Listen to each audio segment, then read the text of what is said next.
প্রিয় ছাত্রছাত্রীরা, বিশেষ করে পুরনো সিলেবাস অনুযায়ী যারা উচ্চ মাধ্যমিক পরীক্ষা দেবে তাদের জন্য আজকের এই স্পেশাল ক্লাস।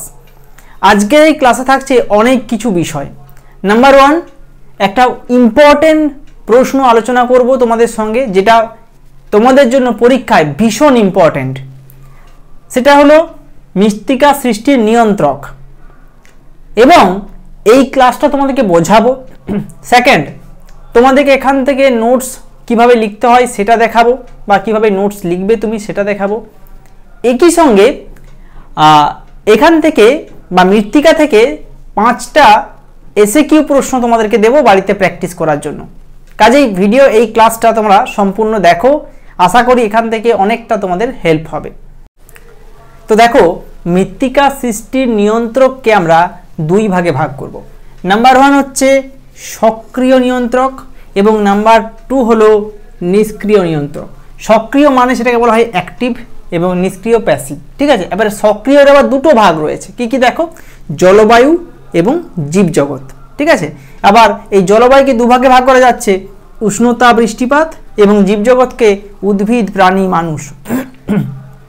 নিষ্ক্রিয় দিকে চলে যায়, এখানে 3টে ভাগ, আদিশিলা, ভূপ্রকৃতি এবং সময়। এবার এই জায়গাটা ভালো করে বোঝার চেষ্টা করো, পরীক্ষার সময় কিভাবে প্রশ্ন আসে এটা আগে জেনে নাও।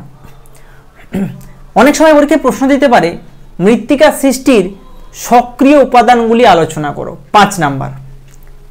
তাহলে তোমাদেরকে এই দুটো উপাদান লিখতে হবে। আবার দিতে পারে মৃত্তিকা সৃষ্টির নিষ্ক্রিয় উপাদানগুলি আলোচনা করো, তাহলে নিষ্ক্রিয় 3টে দিতে হবে, এটাও 5 নাম্বার আসতে পারে। একসঙ্গে দুটো দেওয়ার চান্স অনেক কম, আশা করছি ভাগ ভাগ করে দিতে পারে। আবার এরকমও আসতে পারে, মৃত্তিকা সৃষ্টির ক্ষেত্রে জলবায়ু এবং আদিশিলার ভূমিকা, অর্থাৎ এখান থেকে একটা নিল, এখান থেকে একটা নিল, এরকম করে প্রশ্ন আসতে পারে। কাজে এই জায়গাটা তোমাকে পুরোটা ভালো করে পড়ে রাখতে হবে। দেখো, জলবায়ু, জলবায়ু বলতে কি বোঝাচ্ছে, মৃত্তিকা সৃষ্টির সক্রিয় নিয়ন্ত্রক। যেমন জলবায়ুর ভাগ রয়েছে উষ্ণতা এবং বৃষ্টিপাত। দেখো, যেখানে উষ্ণতা বেশি, উষ্ণতা যেখানে বেশি সেখানে কি হয় বলতো, আবহবিকারের মাত্রাটাও বেশি হয়।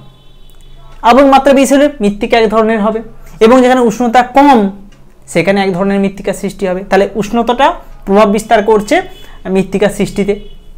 বৃষ্টিপাত, বৃষ্টিপাত যেখানে বেশি হয় সেখানে এক ধরনের মৃত্তিকা সৃষ্টি হয়। আবার যেখানে মরু জলবায়ু অঞ্চল, মৃত্তিকা কম, সেখানে মরু মৃত্তিকা সৃষ্টি হয়। তাহলে বৃষ্টিপাত যেখানে বেশি সেখানে তো মরু মৃত্তিকা সৃষ্টি হবে না। কাজে বৃষ্টিপাতের উপর নির্ভর করে অনেক কিছু নির্ভর করে। যেমন আর একটা উদাহরণ দিই, মনে করো মৃত্তিকার উপরে যে সমস্ত পদার্থ রয়েছে, খনিজ পদার্থগুলো থাকে, বিভিন্ন জৈব পদার্থ থাকে, সেগুলো বৃষ্টিপাতের সঙ্গে অনেক সময় ধৌত প্রক্রিয়া বা কৌশিক প্রক্রিয়ায় নিচের দিকে যায়, কিছু কিছু ধৌত প্রক্রিয়ায় পাশের দিকে চলে যায়। কিন্তু বৃষ্টিপাত যেখানে কম সেখানে কিন্তু সেটা ঘটে না। তাহলে বৃষ্টিপাতও কিন্তু মৃত্তিকা সৃষ্টির একটা ইম্পর্টেন্ট অ্যাক্টিভ ফ্যাক্টর। জীবজগৎ, জীবজগৎ তো মূল একটা সক্রিয় উপাদান। যেমন তার মধ্যে রয়েছে উদ্ভিদ।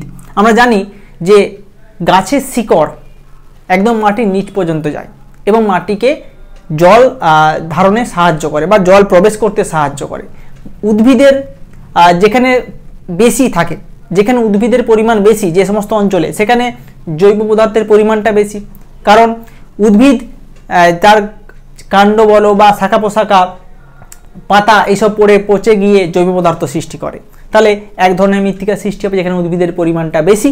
আবার প্রাণীর দিক থেকে দেখি বলি, বিভিন্ন প্রাণী, যেমন বিশেষ করে তাদেরকে বলবো যারা মৃত্তিকায় বসবাস করে, যেমন ইঁদুর, কেঁচো, এই সমস্ত প্রাণীরা কিন্তু মৃত্তিকায় প্রভাবিত করে। দেখবে একটা কথায় আছে, কেঁচোকে কৃষকের বন্ধু বলা হয়, কারণ যে জমিতে কেঁচো মাটি বেশি থাকে, সেখানে কেঁচো বেশি থাকে, সেখানে কিন্তু সবথেকে বেশি উর্বর হয়। বুঝতে পেরেছ? কাজেই এই ইঁদুর, খরগোশ, কেঁচো এরা কিন্তু মৃত্তিকাকে প্রভাবিত করে। মানুষ অবশ্যই একটা অ্যাক্টিভ ফ্যাক্টর, কারণ মানুষ বিভিন্নভাবে জমিকে কর্ষণ করছে, জমিতে রাসায়নিক সার দিচ্ছে, জমিকে অনেক সময় উর্বরতা কমিয়ে দিচ্ছে, তাই মাটিকে কিন্তু প্রভাবিত করছে।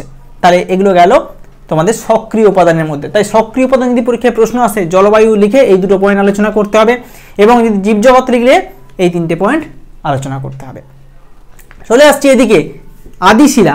আদিশিলা বলতে বলা আছে জনক শিলা, অর্থাৎ একটা কথা ভাবো, যখন পৃথিবী সৃষ্টি হয় তখন প্রথম শিলা সৃষ্টি হয়েছিল আগ্নেয় শিলা। সেই আগ্নেয় শিলা থেকে আস্তে আস্তে আস্তে মৃত্তিকায় সৃষ্টি হয়। তাহলে যে শিলাতে আদি শিলার প্রভাবটা বেশি থাকবে, আদি শিলার অনুযায়ী মৃত্তিকার রং, তার মৃত্তিকার বৈশিষ্ট্য, মৃত্তিকার সমস্ত কিছু নির্ভর করে। একটা এক্সাম্পল দিই তাহলে বুঝতে পারবে। মনে করো কৃষ্ণমাটি, কৃষ্ণমাটির রং কি? কালো রঙের হয়, তাই তো? তাহলে কৃষ্ণমাটির রং কালো, তার মানে এই কৃষ্ণমাটির রং কালো হয়েছে, এর আদি শিলা কি? ব্যাসল্ট থেকে সৃষ্টি হয়েছে। ব্যাসল্ট শিলা থেকে কৃষ্ণমাটি সৃষ্টি হওয়ার জন্য এর রং কালো। তাহলে আদি শিলার উপর ডিপেন্ড করে মৃত্তিকা প্রভাবিত হচ্ছে, মৃত্তিকা সৃষ্টি হচ্ছে। ভূপ্রকৃতি, ভূপ্রকৃতি মানে হচ্ছে টোপোগ্রাফি, অর্থাৎ ঢাল। ভূমির ঢাল সব জায়গায় তো সমান থাকে না, ভূমির ঢাল অনুযায়ী মৃত্তিকা সৃষ্টি হয়। একটা ছোট্ট উদাহরণ দিই, এটা একটা পাহাড় মনে করি। তাহলে এই পাহাড়টার দিকে তাকাও, এখানে অনেক বেশি ঢাল, এখানে কম ঢাল। তাহলে যেখানে বেশি ঢাল সেখানে এক ধরনের মৃত্তিকা সৃষ্টি হবে, বিশেষ করে অপরিণত মৃত্তিকা। কিন্তু যেখানে কম ঢাল সেখানে পরিণত মৃত্তিকা সৃষ্টি হবে, কারণ বেশি ঢাল অঞ্চলে সেখানে কি হয়? ধস নামবে, মৃত্তিকার মধ্যে জল প্রবেশ কম করবে, মৃত্তিকা পরিণত হবে না, মৃত্তিকার স্তরগুলো সুস্পষ্ট হবে না। কিন্তু যেখানে সমতল ভূমিভাগ সেখানে মৃত্তিকাতে সময় লাগবে স্তরগুলো সৃষ্টি হতে এবং পরিণত মৃত্তিকা সৃষ্টি হবে। কাজেই ভূপ্রকৃতিও একটা ইম্পর্টেন্ট প্যাসিভ ফ্যাক্টর বা নিষ্ক্রিয় উপাদান। লাস্ট আসছি সময়। সময় আমরা একে টাইম জানি। যে কোনো জিনিস, যে কোনো কিছু সৃষ্টি হতে সময় লাগে। যেমন মনে করো এই যে মৃত্তিকা, মৃত্তিকা তো হঠাৎ করে সৃষ্টি হয়নি, মৃত্তিকা সৃষ্টির একটা প্রক্রিয়া রয়েছে। মৃত্তিকার উৎপত্তিতে তোমরা পড়বে, যেমন আবহবিকার থেকে রেগোলিতের মাধ্যমে মৃত্তিকা সৃষ্টি হয়। তাহলে একটা সময় সাপেক্ষ। ব্যাসল্ট থেকে যে কৃষ্ণ মৃত্তিকা সৃষ্টি হয়েছে সেটা কি হঠাৎ করে হয়ে গেছে? একটা লম্বা সময়ের গ্যাপ থাকে। তাহলে সময়টা একটা ইম্পর্টেন্ট ফ্যাক্টর। যে মৃত্তিকা খুব কম সময়ে সৃষ্টি হয়ে যায় সেই মৃত্তিকা সবসময় অপরিণত মৃত্তিকা হয়। যেমন পলি মাটি, নদীতে বন্যা এলো, হঠাৎ করে উপরে মাটি পলিজ পড়ে মৃত্তিকা সৃষ্টি হলো, সেটা অপরিণত মৃত্তিকার জন্য। পরিণত মৃত্তিকা পর্জল, অনেক লং সময় ধরে, একটা বিস্তর সময় ধরে সৃষ্টি হয়। সে কারণে এই সময় একটা ইম্পর্টেন্ট ফ্যাক্টর মৃত্তিকা সৃষ্টির জন্য। তাহলে বুঝতে পেরেছ যে এই সমস্ত উপাদানগুলো তোমাদেরকে প্রথমে খুব ভালো করে বুঝে নিতে হবে। আশা করি তোমরা এখান থেকে পুরোটা বুঝতে পারলে। এরপর তোমরা নোটসটা একটু দেখে নাও। দেখো, মৃত্তিকা সৃষ্টির ক্ষেত্রে জলবায়ুর প্রভাবটা তোমরা ঠিক এইভাবে লিখবে। যেখানে বৃষ্টিপাত ভাগ করে দেওয়া আছে, তোমরা ভিডিওটা পজ করে উত্তর লিখে নিতে পারো, এবং উষ্ণতা দেওয়া রয়েছে, উষ্ণতার প্রভাব এইভাবে। আচ্ছা, পরবর্তী আসছি মৃত্তিকা সৃষ্টিতে সময়ের প্রভাব। সময়ের প্রভাবটা ঠিক এইভাবে তোমরা লিখতে পারো, এই প্রত্যেকটা পয়েন্ট করে লেখানো আছে। আচ্ছা, পরে আসছি মৃত্তিকা সৃষ্টিতে জনকশিলা বা আদিশিলার প্রভাব। ঠিক এইভাবে তোমরা পয়েন্ট করে প্রত্যেকটা পয়েন্ট লিখতে পারো। এখানেও একটা পয়েন্ট রয়েছে। আচ্ছা, মৃত্তিকা সৃষ্টিতে ভূপ্রকৃতির প্রভাব কি, এটা তোমরা অবশ্যই এভাবে পয়েন্ট করে পরপর লিখতে পারো। ঠিক আছে, তোমাদেরকে আমি বাড়িতে প্র্যাকটিসের জন্য 5টা প্রশ্ন দেব, তোমরা বাড়িতে এগুলো প্র্যাকটিস করো। প্রথম প্রশ্ন পেডোলজি কি, দ্বিতীয় প্রশ্ন হার্ড প্যান কি, তৃতীয় প্রশ্ন হানিকম কি, চতুর্থ প্রশ্ন হচ্ছে মৃত্তিকার গ্রথন কি, এবং লাস্ট প্রশ্ন ল্যাটারাইজেশন কি। এই 5টা প্রশ্ন তোমাদেরকে দিলাম বাড়িতে প্র্যাকটিস জন্য। এবং তোমরা প্লিজ জানাও যে আজকের ক্লাসটা তোমাদের কেমন লাগলো। তোমাদের কমেন্ট, সবাইকার কমেন্ট চাই। তোমাদের পরবর্তীতে ক্লাস পেতে চাও, প্লিজ সবাই কমেন্ট করো, এবং কমেন্টে এটাও লেখো ক্লাস কেমন লাগলো। তার সঙ্গে তোমরা পরবর্তী কোন ক্লাসটা এইভাবে বুঝতে চাইছো সেটাও কমেন্ট করে জানাও।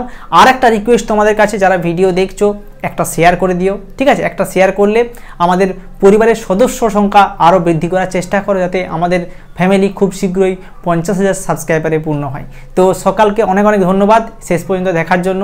তোমরা অবশ্যই আমাদের চ্যানেলকে সাবস্ক্রাইব করে রাখো, যদি সাবস্ক্রাইব করে রেখেছো তাহলে অসংখ্য ধন্যবাদ।